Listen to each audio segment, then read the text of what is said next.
बिहार में चुनावी माहौल अब धीरे धीरे गर्मा रहा है और सबके मन में बस एक ही सवाल है, आखिर वोटिंग होगी कब। देखिए, त्योहारों का मौसम भी है, लाखों लोग घर लौटेंगे। तो क्या चुनाव त्योहारों के पहले होंगे या बाद में? चलिए इसी पहेली को सुलझाते हैं और समझते हैं चुनाव की पूरी तैयारी।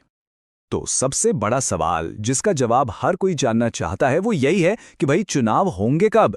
अटकलों का बाजार तो गर्म है, लेकिन अब तस्वीर ना काफी हद तक साफ होती दिख रही है।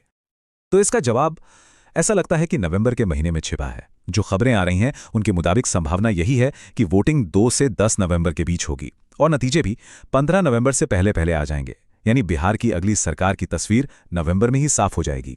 लेकिन ये तारीखें बस कोई अटकलें नहीं हैं। इनके पीछे ना चुनाव आयोग की एक पूरी सोची समझी प्लानिंग है। चलिए जरा उसे समझते हैं। देखिए, चुनाव की तारीखें तय करना एक बड़ा काम है जिसके पीछे कई प्रशासनिक कदम होते हैं।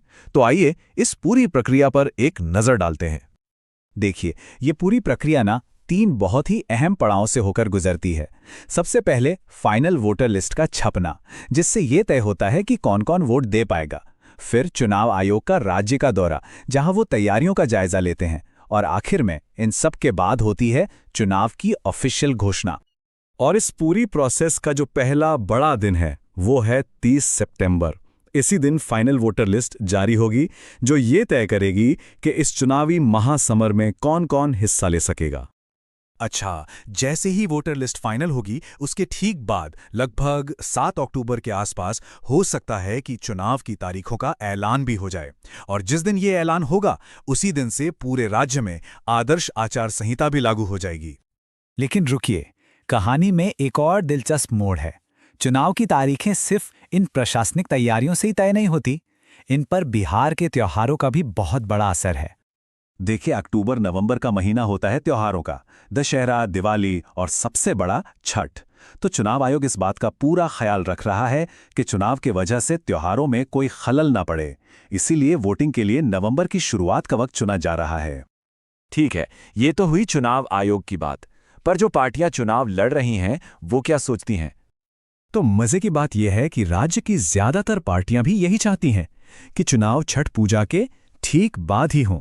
और इसके पीछे एक बहुत ही बड़ा और प्रैक्टिकल कारण है। वजह सीधी सी है। छठ के टाइम पर ना बिहार से बाहर काम करने वाले लाखों लोग अपने घर लौटते हैं। तो पार्टियों का मानना है कि अगर वोटिंग त्योहार के फौरन बाद हो तो ये सब लोग भी आराम से वोट डाल पाएंगे, जिससे वोटिंग परसेंटेज भी बढ़ेगा। तो हमने तारीखें समझ ली, पूरी प्रक्रिया देख ली और उसके पीछे की वजहें भी जान ली। लेकिन एक सवाल और है, इस बार का चुनाव पिछली बार से अलग कैसे होने वाला है? और यहीं पर एक बड़ा बदलाव देखने को मिल सकता है। याद कीजिए, 2020 का चुनाव 3 फेज में हुआ था, लेकिन इस बार ऐसा कहा जा रहा है कि इसे 6 फेज में कराया जा सकता है। शायद सुरक्षा बलों की बेहतर तैनाती और पूरी चुनावी प्रक्रिया को और स्मूथ बनाने के लिए ऐसा किया जा सकता है। इसका मतलब ये होगा कि वोटिंग ज्यादा दिनों तक चलेगी। और इन सारी तैयारियों के बीच एक तारीख ऐसी है जिसे कोई नहीं टाल सकता, वो है 22 नवंबर। ये वो डेडलाइन है जब मौजूदा विधानसभा का कार्यकाल खत्म हो रहा है। मतलब जो भी करना है इस तारीख से पहले ही पूरा करना होगा। तो आखिर में ये सारी प्लानिंग, ये सारी स्ट्रैटेजी एक ही लक्ष्य के लिए है, ज्यादा से ज्यादा लोगों की भागीदारी। लेकिन क्या त्योहार के बाद चुनाव कराने का ये दांव वाकई काम करेगा? क्या इससे वोटिंग परसेंटेज बढ़ेगा? खैर, इसका जवाब तो हमें